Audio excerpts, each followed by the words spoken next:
Hi viewers, welcome to Healthy Cooking Channel.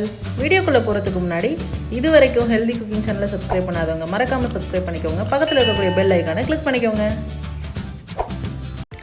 Hi friends, இன்னைக்கு நம்ம சேனல்ல நாட்டுக்கோழி சூப் எப்படி செய்யலாம்னு பார்க்கலாங்க. மழை காலத்துக்கு ஏற்ற ரெசிபி. வாங்க எப்படி செய்யலாம்னு பார்க்கலாம். நம்ம எந்த பாத்திரத்துல சூப் செய்ய போறோமோ அதில் 3 டேபிள் ஸ்பூன் அளவுக்கு நல்லெண்ணெய் விட்டுக்கணும். நான் குக்கரில் 3 டேபிள் ஸ்பூன் அளவுக்கு நல்லெண்ணெய் விட்டுருக்கேன். எண்ணெய் சூடானதும் பட்டை, 2 கிராம்பு, 1 ஏலக்காய் சேர்த்துருக்கேன். இது எல்லாத்தையும் எண்ணெயில் நல்லா பொரிய விட்டோம் அப்படின்னா சூப்பில் இருக்க ஃப்ளேவர் நல்லாயிருக்கும். அடுத்ததாக 1.5 டேபிள் ஸ்பூன் அளவுக்கு இஞ்சி பூண்டு விழுது, அதையும் எண்ணெயில் சேர்த்து நல்லா வதக்கிக்கலாம். அடுத்ததாக 2 பச்சை மிளகாய் பொடியாக நறுக்கி சேர்த்துருக்கேன். கொஞ்சமாக கருவேப்பிலை. அடுத்ததாக 1 கைப்பிடி அளவுக்கு சின்ன வெங்காயம் நல்லா தட்டி சேர்த்துருக்கேன். சின்ன வெங்காயம், நல்லெண்ணெய், நாட்டுக்கோழி கறி எல்லாமே ஒரு பெஸ்ட் காம்பினேஷன். அடுத்ததாக 1 பெரிய சைஸ் தக்காளி இந்த மாதிரி கட் பண்ணி அதில் சேர்த்துக்கலாம்.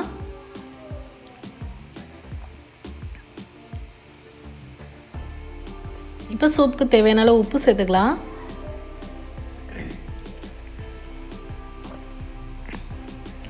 இப்போ தக்காளி நல்லா ஜூஸியாக வதங்கி வரணும்.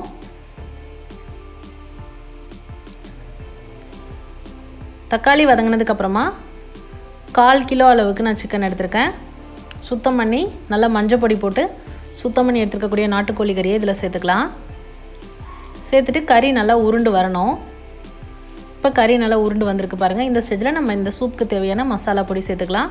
1/4 டீஸ்பூன் மஞ்சள் தூள், 1/2 டீஸ்பூன் ஜீரகத்தூள், 1/2 டீஸ்பூன் மிளகுத்தூள், 2 டீஸ்பூன் தனியாத்தூள். இதெல்லாம் சேர்த்து பச்சை வாசனை போகிற அளவுக்கு வதக்கிக்கலாம். அடுத்ததாக இந்த சூப்புக்கு நான் 1/2 லிட்டர் அளவுக்கு தண்ணி சேர்த்துருக்கேன். தண்ணி சேர்த்துட்டு நல்லா கொதிக்க விடணும்.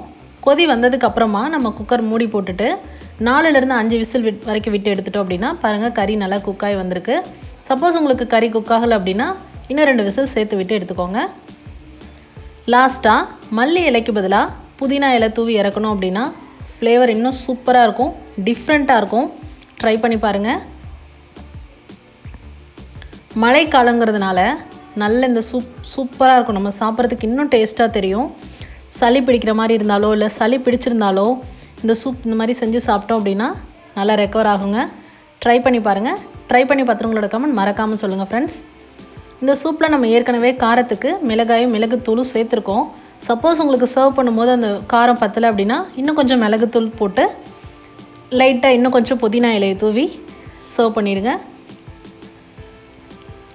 அவ்வளோதான் ஃப்ரெண்ட்ஸ், சூப்பரான நாட்டுக்கோழி சூப் எப்படி செய்யலான்னு பார்த்தாச்சு. இது போன்ற ஹெல்தி ரெசிபீஸ்க்கு மறக்காமல் ஹெல்தி குக்கிங் சேனலை சப்ஸ்கிரைப் பண்ணுங்கள். இந்த வீடியோ உங்களுக்கு பிடிச்சிருந்தா லைக் பண்ணுங்கள், ஷேர் பண்ணுங்கள், கமெண்ட் பண்ணுங்கள். தேங்க்ஸ் ஃபார் வாட்சிங் ஃப்ரெண்ட்ஸ்.